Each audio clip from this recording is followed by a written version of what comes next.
다시 한번 선포합니다. 하나님은 살아계십니다. 하나님은 살아계십니다. 오늘은 우리가 부활절로 지키는 주일입니다. 부활주일이라는 건 무슨 말이냐? 여러분들이 잘 아시다시피 예수 다시 사셨다는 거예요. 어디에 사셨느냐?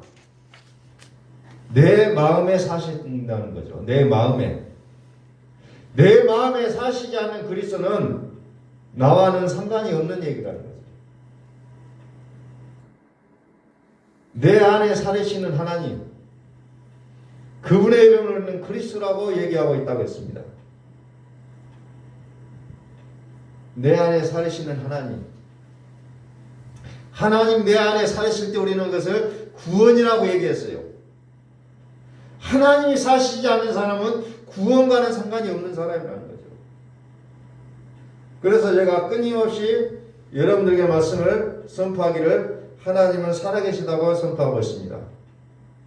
살으시는 하나님이 내 안에서 나를 대신하여 살아주시고 그분이 나를 사망과 죄악에서 이기게 하시고 어떤 환난과 고난과 어떠한 처지에 있는 형편의 환경이 있을지라도 우리를 이기게 하신 그 하나님, 오늘 시간 우리가 찬양할 때 높음이나 깊음도 천사나 어떤 권세도 우리를 예수 안에 있는 하나님의 사랑에서 끊을 수 없다고 얘기했는데 우리의 믿음의 현 주소는 어때요? 끊임없이 지고 떠지고 아파하고 눈물을 짓고 있는 것이 우리의 현실이라는 거죠. 왜 그럴 수밖에 없느냐? 라는 부분들을 오늘 시간에 다시 한번 보면서 우리가 기왕에 하나님을 알고 믿는다면 좀 부활의 신앙을 가지고 이기는 신앙을 가져야 된다는 거죠. 항상 주눅 들고 항상 불안해하고 항상 걱정에 떨고 있는 그런 모습이 아니라 당당하게 이기며 사는, 항상 기뻐하고 감사하고 행복해질 수 있는 그런 삶이 우리에게 약속되어 있다는 것을 오늘 성경을 통해서 우리가 다시 한번 확인하고 우리의 삶이 온전히 이기는 삶이 되어지기를 오늘 부활주일을 맞아서 예수 그리스도의 이름으로 선포합니다. 아멘. 우리 다시 한번 선포합니다. 하나님은 살아계십니다. 하나님은 살아계십니다. 하나님이 살아계시는 거예요. 이 사실이 없다면 우리가 믿는 신앙은 그냥 죽은 믿음이라는 겁니다. 예수의 부활이 없다면 이 세상에서 가장 불쌍한 자라고 했어요. 예수의 부활이 없다면. 오늘 우리는 1년 내내 제가 외친 것은 예수의 부활이에요. 내 안에 하나님이 살아계신다는 것, 이것을 외쳐왔다는 거예요. 지난 시간에 봤던 말씀을 다시 한번 좀 확인을 하고 하겠습니다. 요한계시록 17장, 요한계시록 17장을 왼쪽에다가 한번 찾아보시고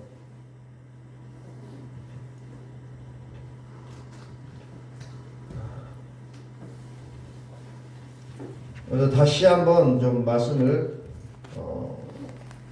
다시 한번 확인을 좀 하고 싶어요. 요한계시록 17장 1절.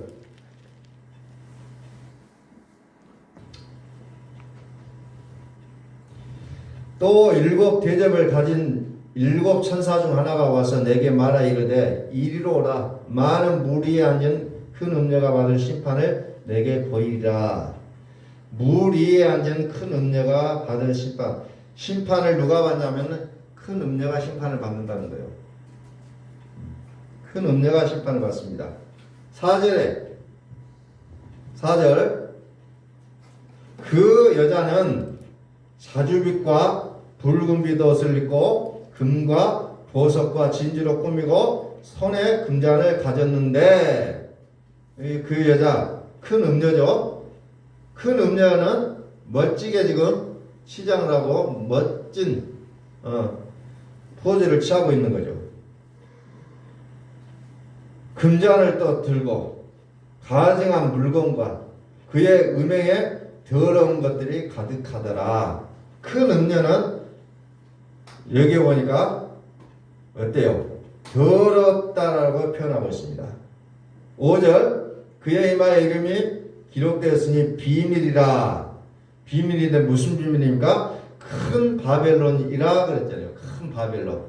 큰 음녀는 큰 바벨론이라는 거죠. 바벨론.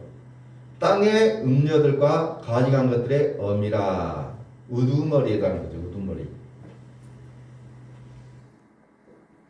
그래서 이 큰 음녀를 누가 심판하느냐? 요한계시록 16장 7절에 보니까 전능하신 이가 심판한다는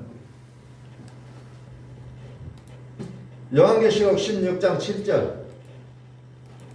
또 내가 들으니 제단이 말하기를 그러하다. 주 하나님 곧 전능하신 이시여 심판하시는 것이 참되시고 의로우시다 하더라. 큰 음녀가 심판을 받는데 누가 심판하냐면 전능하신 이가 심판을 한다는 거죠. 근데 큰 음녀가 누구였습니까? 큰 바벨론이라겠고 모든 음녀들의 모든 더러운 것들의 우두머리라고 했어요. 그가 누구에게 심판을 받냐면은 전능자에게, 전능하신 이가 심판한다고 얘기하고 있다는 거예요. 오늘 여러분들이 좀 구체적으로 하나하나 좀 확인을 해보았으면 좋겠어요. 그래서 결국은 어떻게 해요? 요한계시록 18장에 보니까 무너졌도다 큰 성 바벨론이여 귀신의 처소와 각종 더러운 영이 모이는 곳과 각종 더럽고 가증한 새들이 모이는 곳이 되었도다. 결국은 어때요? 무너졌다는 거예요. 무너졌다. 전능하신 이가 바벨론 성을 심판하니까 무너졌다는 거예요. 무너졌도다. 우리가 그렇게 세상을 살아가면서 그렇게 크게 생각해 왔고 무서워했었고 그거 아니면 살 수가 없다고 생각했던 그 모든 것들이 전능하신 이 앞에서는 살 수가 없었다는 거죠. 심판을 받을 수밖에 없었다는 겁니다. 자, 다시 요한계시록 17장 15절을 봅니다. 1절과 15절을 좀 봅니다. 1절에서는 오라, 이리로 오라, 많은 무리에 앉은 큰 음녀가 받을 심판을 내게 보이리라 그랬어요. 근데 15절에 보니까 또 천사가 내게 말하되 네가 본바 음녀가 앉아있는 물은 큰 음녀가 많은 물이 앉아있는데 그 물이 어떤 물이냐? 내가 생각하고 있는 그런 물이냐? 그 물이라는 게 뭐냐 도대체? 15절을 보니까 그 물은 백성과 무리와 열국과 방언들이니라 이렇게 소개하고 있잖아요. 이 물이라는 것을 여기서 다시 한번 해석을 해주는 거예요. 왜? 설명을 해주지 않으면 다른 생각하거든요. 그래서 15절에서 물은 백성과 무리와 열국과 방언들이니라 이렇게 기록하고 있는 거죠. 다시 말해서 예수 믿는 사람들을 얘기하고 있다는 겁니다. 교회에 다녀요. 예수 잘 믿어요. 그런데 어때요? 그들의 머리는 큰 음녀가 장악하고 있어서 율법으로 살고 어떤 자기의 공로로 살고 이런 모습으로 나오게 되어 있다는 거죠. 자, 요한계시록은 여러분들이 기본적으로 생각해야 될 게 뭐냐면은 이 요한계시록의 사건은 어디에서 이루어진 사건이냐? 내 마음에서 이루어진 사건이라는 것을 여러분들이 분명하게 기억을 하셔야 돼요. 그래서 왜 무너지느냐? 율법적인 토대의 믿음으로 살아가기 때문에 무너질 수밖에 없다는 거예요. 그래서 창세기에 나오는 바벨탑이 내 이름을 내자라고 하늘을 향해 높이 높이 쌓아갔을 때 그 바벨탑이 어떻게 무너진다는 거죠. 하나님이 무너뜨리잖아요. 그 무너뜨리는 장면이 요한계시록 18장에서도 무너졌도다 큰 성 바벨론이야 이렇게 얘기하고 있다는 거죠. 성경은 창세기부터 요한계시록까지 동일하게 기록이 되어져 있어요. 무너질 수밖에 없다는 거예요. 왜? 예수 믿고 내가 사는 자는 무너질 수밖에 없다는 겁니다. 오늘 우리가 부활주의를 맞이했는데 이 부활주의를 맞이하면서 우리의 마음과 생각이 어때야 되느냐? 예수 믿고 내가 살아야겠다라는 그 결단을 하자는 얘기가 아니고 내 안에 살아계신 하나님을 보자는 거예요. 부활주의. 예수 다시 사셨네. 어디에서 사셔요? 내 마음에서 사신다는 거예요. 예수 믿고 내 힘으로 내 능력으로 살아가는 게 아니라 이제 예수 믿고 그리스도가 내 안에 오셔서 나를 대신하여 살아가신 것을 보라는 겁니다. 홍해 출애굽 사건에서 홍해를 건너게 하신 하나님이 이스라엘 백성에게 보여줬던 게 뭐예요? 구원을 보여주는 겁니다. 하나님이 행하신 일을 그들이 보았다는 거예요. 그게 구원이라고 얘기하고 있어요. 오늘 우리가 구원을 받았다는 얘기는 하나님의 살아계심을 내 눈으로 보는 게 구원이라는 거예요. 내가 무슨 일을 어떻게 했고 내가 어떤 일을 했고 내가 어떤 일을 했고 그 이력을 드러내는 것이 구원이 아니라 하나님이 행하시는 것을 보는 게 구원이라는 겁니다. 부활을 내가 할 수 없어요. 그러나 그리스도께서 부활하신 것을 보면서 내가 부활할 수 있다는 것을 알게 되는 거예요. 예수 믿는 사람들의 머리 위에 앉은 이 바벨론, 이 큰 음녀를 우리가 상상해 보시라니까요. 이것이 나의 뇌를 이리저리 움직이고 있다는 겁니다. 내 생각을, 내 마음을. 예수 믿는 사람들 위해 그들이 장악하고 내 머리를 조정하고 있다는 거죠. 그런데 교회의 머리는 누구라고 했어요? 그리스도라고 했어요. 예수 믿고 살아가는 나의 머리에 그리스도께서 나의 머리가 되신다면 우리는 큰 음녀에 상관이 없는 사람이 될 수가 있다는 거예요. 자, 5장 9절을 옆에다 찾아요. 오른쪽에. 계시록 5장 9절.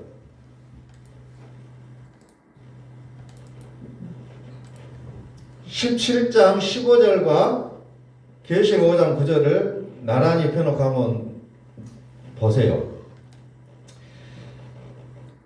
5장 9절 그들이 새 노래를 불러 이르되 두루마리를 가지시고 그 인봉을 떼기 합당하시도다. 일찍이 죽임을 당하사 각 족속과 방언과 백성과 나라 가운데서 사람들을 피로 사서 하나님께 들으시고 15절을 보니까 물은 백성과 무리와 열국과 방언들이니라 그랬죠. 일찍 죽임을 당하신 예수. 일찍 죽임을 당하신 예수. 그런데 거기에 뭡니까? 거기에도 보니까 각 족속과 방언과 백성과 나라 가운데서 사람들을 피로 사서 예수 믿는 사람들이 무리가 모여져 있는데 그 중에서 피로 사신 그리스도의 믿음을 가진 자들이 있다는 거예요. 그 중에 가운데서 사람들을 피로 사서 하나님께 들으시고 그래서 요한일서 5장에 사도 요한이 고백했던 신앙이 나오잖아요. 하나님께서 예수께서 하나님의 아들이심을 믿는 자가 아니면 세상을 이기는 자가 누구냐? 이는 물과 피로 임하신 이신이 곧 예수 그리스도시라 물로만 하며 물과 피로 임하셨고 이렇게 나오고 있잖아요. 세상을 이기는 믿음은 예수께서 하나님 아들이심을 믿는 자가 세상을 이기는데 우리는 지금까지 예수께서 하나님의 아들이신 것을 믿는 것 같았는데도 불구하고 늘 우거지상이고 근심걱정이고 힘들어하고 고통스럽고 이런 속에서 빠져나오지는 못하고 있는 나 자신을 발견했다는 거예요. 그게 무슨 말이냐? 물로 임하신 예수만 알았다는 겁니다.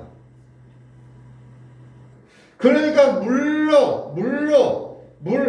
예수 믿는 그 신앙으로 우리가 살아왔는데 그 상황에서는 실패와 좌절과 눈물과 고통과 근심과 염려 속에 살아갈 수밖에 없다는 거. 왜? 그 염려가 머리가 되고 있다는 거죠. 그런데 그 중에 하나님께서 사람들을 피로 사서 하나님께 드리시고 피로 샀다는 거예요. 피로 물과 피 은혜와 진리 제가 계속해서 말씀드린 은혜와 평강 은혜와 영광이라는 것을 끊임없이 말씀을 드리고 있어요.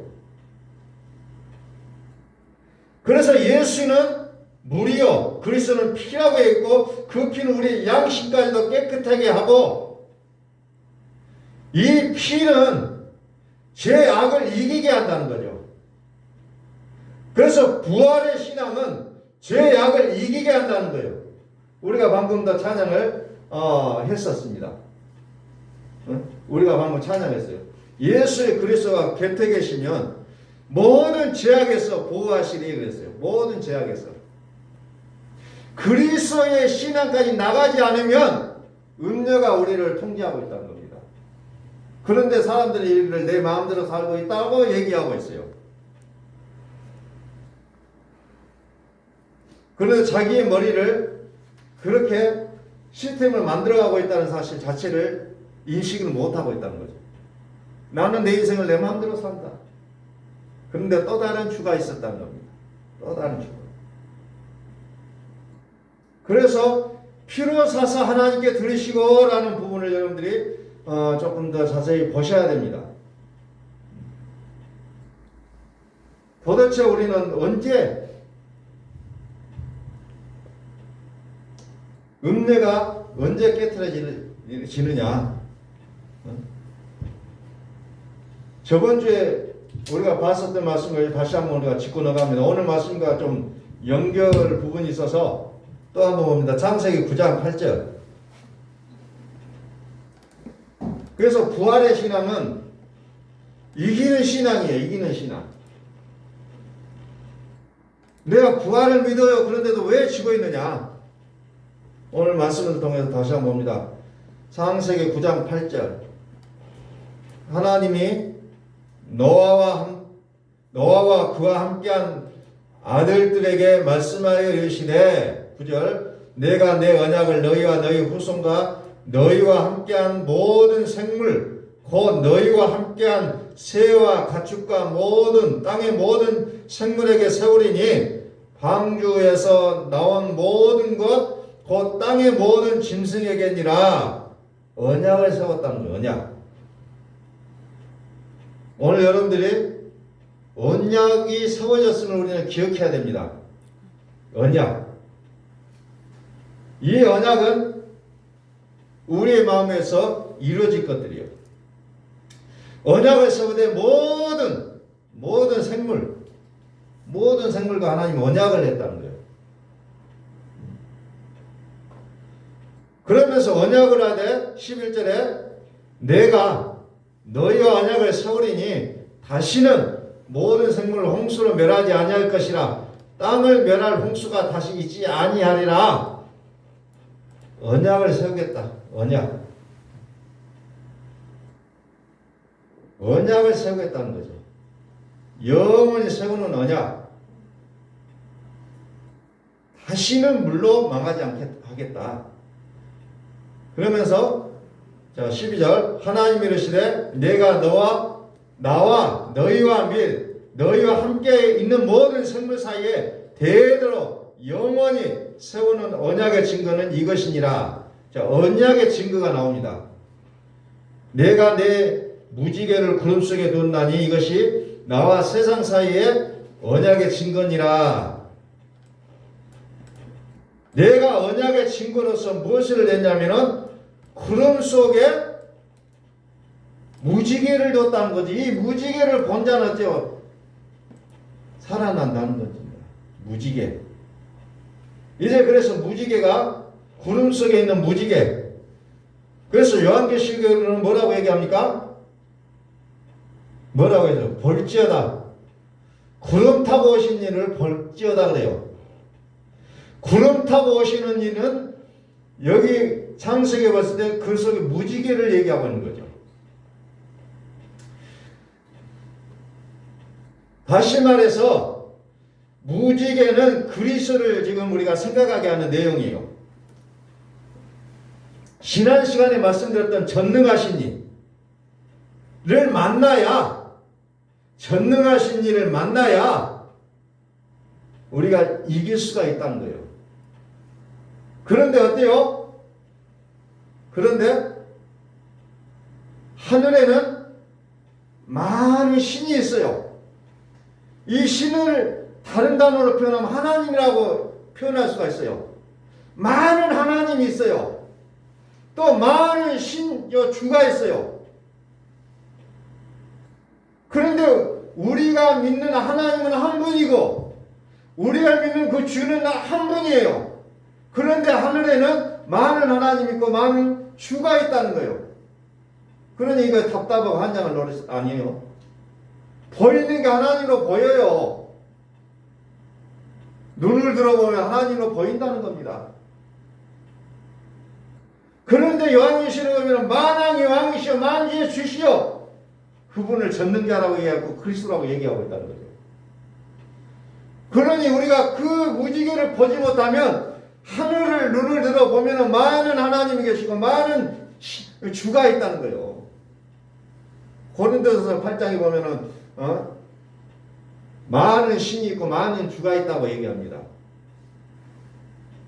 그래서 그것을 신들 영어도 보면 단어가 똑같지만 이제 우리 이제 성경에서는 이제 하나님을 뜻할 때는 항상 대문자를 표현하잖아요. 다른 하나님을 얘기할 때는 소문자로 표현하지만 많은 하나님이 있기 때문에 다 하나님으로 보인다는 겁니다. 그럼 자기가 체험한 것을 하나님으로 믿고 있다는 겁니다. 그게 무서운 거예요. 그래서 우리는 체험한 과거는 과거로 물리고 현재 살아계신 하나님을 보자는 거예요. 과거의 신앙은 나를 무너뜨릴 수밖에 없습니다. 하나님으로 보이는 거죠. 가시떨기 나무에서 모세는 하나님을 봤다는 거예요. 그런데 그 하나님이 하나님이 아니었고 천사라고 스데반 집사가 얘기하고 있잖아요. 구약 성경에 나타난 많은 사건들 하나님이 아니었다고 얘기하고 있잖아요. 천사들이 행했고 무엇들이 하고 그런 것들이 많이 나오고 있다는 거예요. 그런데 보는 사람이 하나님으로 보여질 수밖에 없다는 거예요. 그래서 무서운 거예요. 많은 하나님이 있고 많은 주가 있어요. 그래서 우리가 신앙생활하는데 그런 것들 때문에 어려움이 있다는 겁니다. 그래서 구름 속에 있는 무지개를 보시라는 거예요. 구름 속에 있는 무지개. 그분이 우리를 의롭게 하시고 영광스럽게 하신다고 로마서 8장에서 약속하고 있잖아요. 그분이. 자, 다시 창세기 9장 9절. 내가 내 언약을 너희와 너희 후손과 너희와 함께한 모든 생물과 너희와 함께한 새와 가축과 땅의 모든 생물에게 세우리니 방주에서 나온 모든 것 곧 땅의 모든 짐승에게니라. 내가 너희와 언약을 세우리니 다시는 모든 생물을 홍수로 멸하지 아니할 것이라. 땅을 멸할 홍수가 다시 있지 아니하리라. 하나님이 이르시되 내가 너와 너희와 및 너희와 함께 있는 모든 생물 사이에 대대로 영원히 세우는 언약의 증거는 이것이니라. 내가 내 무지개를 구름 속에 둔다. 이것이 나와 세상 사이의 언약의 증거니라. 그러므로 요한계시록에서도 볼지어다 구름 타고 오시는 이를 보라는 거죠. 구름 타고 오시는 이를 보라. 구름 속에 무지개를 보라는 거죠. 그것을 물로 이제 요한계시록에서 풀어가는 전능하신 자라고 얘기합니다. 전능하신 이. 다시는 내가 물로 심판하지 않겠다고 약속합니다. 우리는 무지개를 보지 못하면 구름 타고 오신 이를 절대로 볼 수가 없다는 거죠.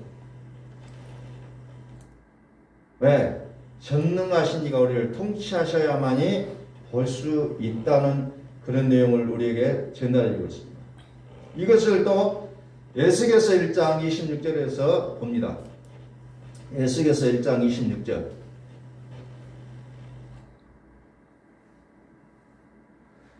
그 머리 위에 있는 궁창위에 보호자의 형상이 있는데 그 모양이 남보석 같고 그 보호자의 형상 위에 한 형상이 있어 사람의 모양 같더라. 사람같이 보인다는 거죠. 내가 보니 그 허리 위의 모양은 단쇠 같아서 그 속과 주위가 불 같고 내가 보니 그 허리 아래의 모양도 불 같아서 사방으로 광채가 나며 그 사방 광채의 모양은 비 오는 날 구름에 있는 무지개 같으니 무지개 같다라고 표현합니다. 사람 같으면서도 무지개 같다. 근데 그가 누구냐? 이는 여호와의 영광의 형상의 모양이라. 내가 보고 엎드려 말씀하신 이 음성을 들으니라. 여호와의 영광의 형상의 모양이라. 이건 누구를 생각합니까? 하나님의 형상은 그리스도라고 얘기합니다. 다시 말해서 그리스도의 모습을 뭐 같더라라고 비유적으로 표현하는 거예요. 뭐 같더라. 사람 같기도 하고 무지개 같기도 하다.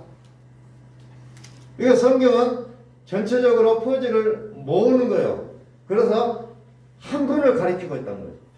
조각조각을 모아가지고. 창세기에서는 무지개라고 딱 거기다가 했죠. 구름 속에 무지개가 보이더라.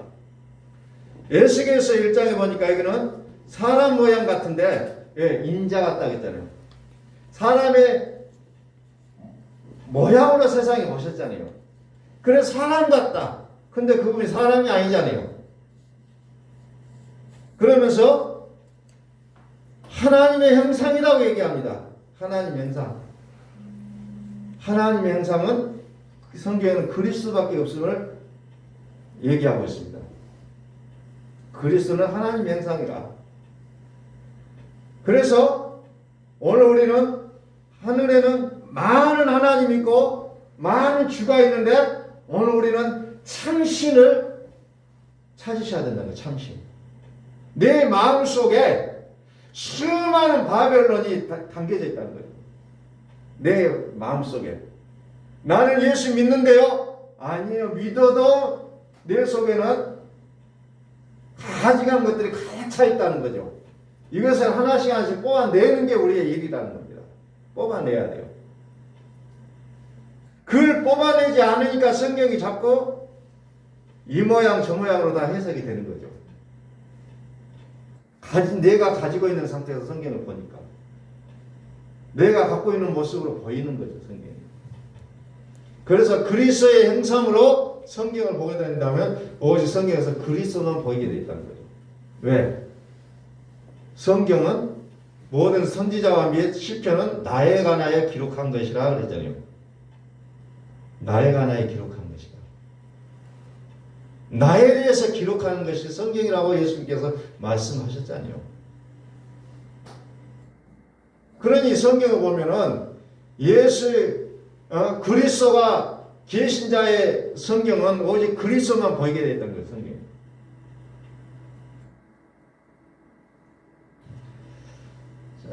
다시 한번 요한계시록 1장 10절 봅니다.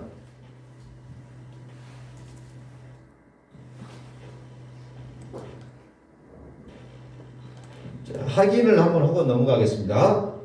볼지어다 그가 구름을 타고 오시리라. 볼지어다 그가 구름을 타고 오시리라. 각 사람의 눈이 그를 보겠고 그를 찌른 자들도 볼 것이요 땅에 있는 모든 족속이 그로 말미암아 애곡하리니 그러하리라. 아멘. 구름 타고 오신 일을 본다는 거죠. 그런데 8절에 보니까 뭐라고 설명이 되냐면 주 하나님이 이르시되 나는 알파 오메가라. 이제도 있고 전에도 있고 장차 올 자의 전능한 자라 하시더라. 구름 타고 오시는 이가 있는데 그분이 누구냐? 전능자라는 거죠. 전능자라. 그런데 이제 더 깊이 요한계시록 21장에 이제 성 안으로 들어갑니다. 성 안에서 내가 성전을 보지 못하였으니는 주 하나님이고 전능하신 이와 및 어린 양이 그 성전이십니다. 그 성은 해나 달의 비침이 쓸데없으니는 하나님의 영광이 비치고 어린 양이 그 등불이 되십니다. 구름 타고 오시는 이가 있는데 그분이 누구냐? 전능자다. 근데 그 전능자가 누구냐 하니까 그 보니까 전능하신 이와 어린 양이 그 성전이라고 이제 결론을 짓고 있는 거죠. 다시 이제 오늘 말씀을 좀 준비하면서 부활주의라는 것이 뭐냐? 마태복음 4장 16절을 한번 봅니다. 마태복음 4장 16절 흑암에 앉은 백성이 큰 빛을 보았고 사망의 땅과 그늘에 앉은 자들에게 빛이 비추었도다 하였느니라. 이제 우리는 어둠의 흑암 중에 살아가는 우리의 인생들에게서 반짝하고 빛이 보였다는 거죠. 이게 부활절이라는 거죠. 부활절. 부활의 영광이 우리를 완전히 밝은 세계로 인도하고 있다는 거죠. 완전히 다른 세계로.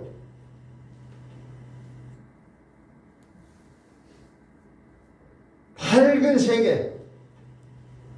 밝은 세계. 어제 어떤 것을 보다 보니까 그 사극인데 날일자하고 달월자하고 딱 나와도 이게 뭘로 보이냐 이게 해하고 달 아니냐. 그래서 합쳐진 게 뭐냐? 밝다는 거죠. 밝으면 밝다는 거예요. 해와 달이 밝다는데 사실은 왜 해 달이 있냐? 밤이 있기 때문에 해 달이 있는 거예요. 그럼에도 불구하고 그것만 해도 밝아요. 그러니까 우리 눈은 그것만 봐도 번질이구나 참이구나 라고 생각할 수밖에 없다는 거죠. 그런데 어때요? 어둠과 밤이 존재하고 있는 사실은 해와 달이에요. 해와 달의 비침이 쓸데없는 하나님의 영광, 하나님의 영광, 어린 양의 세계를 우리가 보셔야 진짜라는 것을 알게 되는 거죠. 그러니까 율법도 우리는 진짜로 보이고 어떤 표적과 기적도 진짜로 보이게 돼 있죠. 참이 뭐냐? 참. 오늘 제가 부활절을 맞아서 크게 두 가지로 제가 생각해 봤습니다. 하나는 이기자는 거죠. 이기자. 두 번째로 생각하는 것은 참신을 회복하자는 거예요. 참을 회복하자. 오늘 말씀을 준비하면서 그 두 가지를 굉장히 좀 생각을 많이 했어요.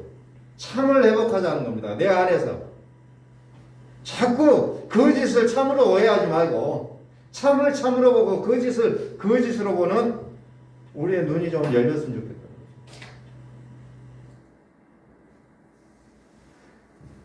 모든 것을 하나님으로 여기는 것이 아니라 진짜 하나님을 하나님으로 알고 모든 것을 나의 인생의 주인으로 생각하는 것이 아니라 진짜 주인이신 그리스도를 주로 인정하자는 거죠. 주, 퀴리오스. 하나님 우리는 데오스라고 표현하고 있잖아요. 데오스. 데오스도 대문자로 쓰냐 소문자로 쓰냐에 달라. 다 똑같이 보여요. 글자에서 주는 어감이지만 그러나 현실적으로 우리가 모든 게 하나님을 보일 수밖에 없다는 겁니다. 모든 게 참으로 보일 수밖에 없어요. 그러나 참이 아니라 그림자라고 했잖아요. 참을 회복하자는 겁니다. 참.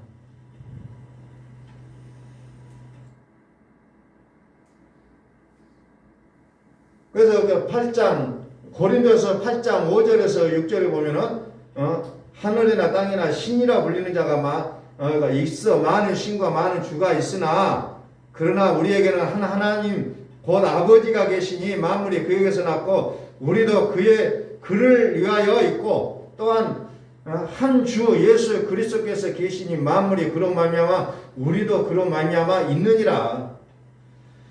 갈라디아서 4장에 보니까 4장 8절에 그러나 너희가 그때는 하나님을 알지 못하여 본질상 하나님이 아닌 자들의 종로다 했더니 하나님이라 하니까 착각하고 살았다는 거예요. 요한계시록 17장에도 여러 군데가 나오지만은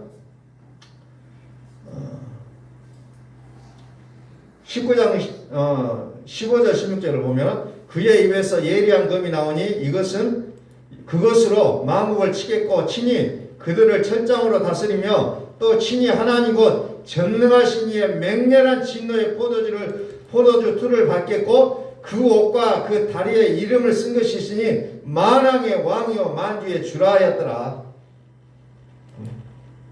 모든 왕들이 있지만 그 중에 으뜸의 왕, 많은 주들이 있지만 그 중에 으뜸인 주,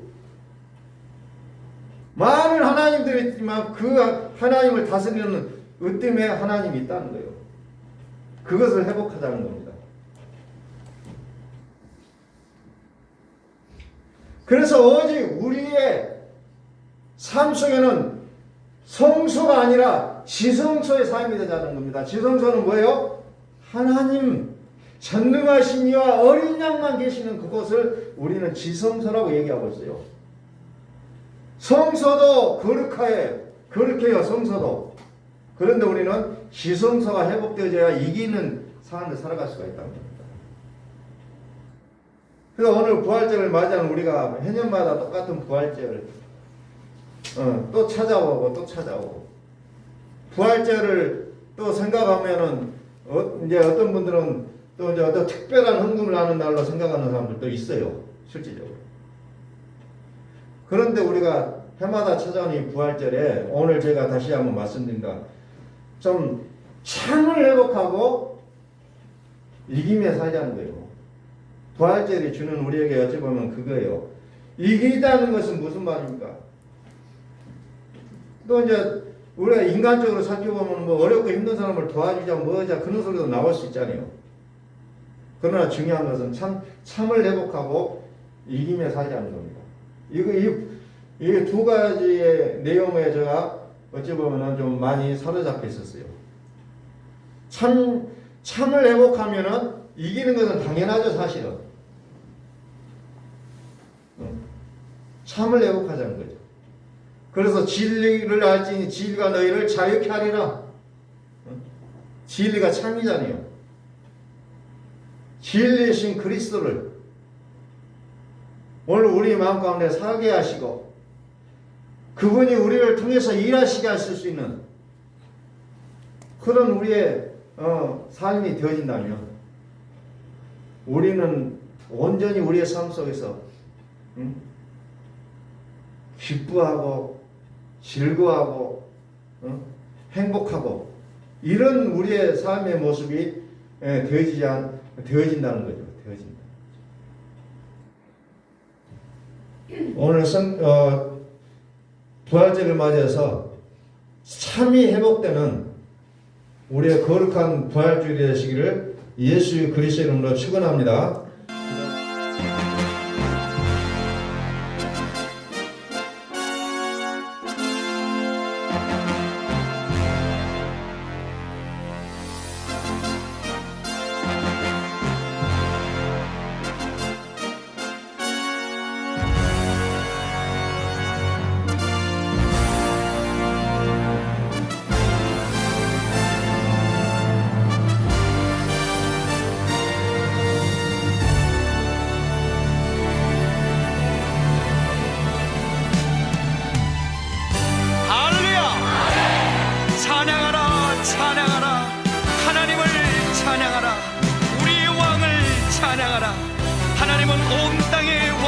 이루시며 열방을 치리하시니 그 이름을 선포합시다.